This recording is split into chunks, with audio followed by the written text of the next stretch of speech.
Thank you, Mr. Chairman. First of all, I'd like to enter in the record, I've written 5 letters to the agency in recent months, one on solar, one on mission and purpose, 2 on Zimbabwe, and finally on Brazil climate matters. Without objection.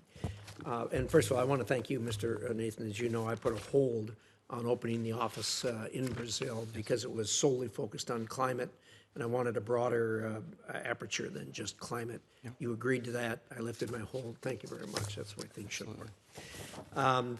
Let's talk for a minute about solar.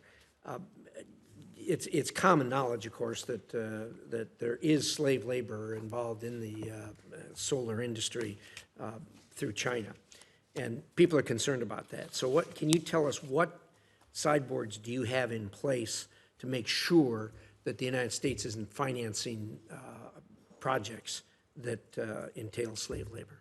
Well, thank you, Senator. I appreciated the dialogue that we've had with both you and your team since I've been in place on this important issue.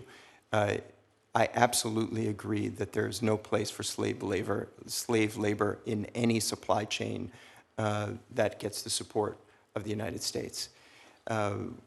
Under the Uyghur Forced Labor Prevention Act, the Forced Labor Enforcement Task Force was created. And while that act doesn't bind DFC, we are following the rules that are outlined in that piece of legislation.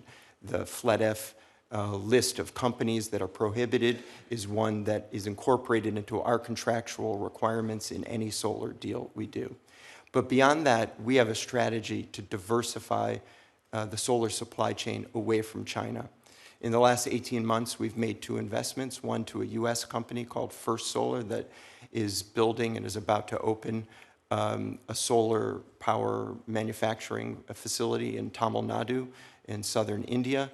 This plant will produce cadmium telluride based technology panels that have no involvement with China in any way. Recently, our board approved another transaction, a $425 million loan to TP Solar for solar panel manufacturing in India, again, diversifying away from China. This is a strategy that we want to deploy elsewhere and are looking for more opportunities to diversify the solar manufacturing supply chain away from China entirely. Well, I appreciate that. That's a good explanation. I'm assuming that you have a team of some kind that knows the industry and the supply chain and can smell these things out if you've got Uyghur influence. Absolutely. Chinese Uyghur influence. Yeah. Thank you very much. I want to talk a little bit about the balancing act that you have, and I understand it is a balancing act. I want to give you an example. Let's have a discussion of it so all of us can have a little better understanding. Suppose you're faced with a situation in a developing country where the developing country has a considerable resource or access to coal, and they want to build a coal plant. Obviously, they will contact you, and certainly they would engage the Russians and the Chinese also.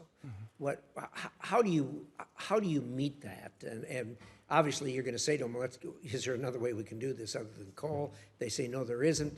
What do you do? How do you balance that? Yeah, so we're constantly balancing the probability of a deal getting through all the different eligibility criteria, statutory criteria we have, the requirement to do social, labor, environmental screening, meeting the IFC performance standards. We want to be realistic with our partners, not take things down the road and then at the end of the day not be able to close on a transaction. But these transactions take time. Some of the transactions that we approved in the last year were initiated in 2019 or 2020. So this is also part of the balancing act that we're undergoing. But we look at all of the different factors involved: development impact, employment, human rights, all of the factors that go into our analysis. And at the end of the day, if we can support projects that generate economic opportunity and have strategic impact, then I feel like we're doing what the BUILD Act is intended for us to do. let me drill down a little deeper. So if the scenario I painted for you comes on your desk, and it's a coal-fired plant or nothing, and the Chinese are going to build it if we don't, is this a no? Is that an automatic disqualifier that it's a coal? I'm sorry, I missed the sector that you're talking about. My understanding is that its administration policy agreed with our G7 allies to provide no financing to the coal industry at the moment. So in that case, China'd wind up with the project.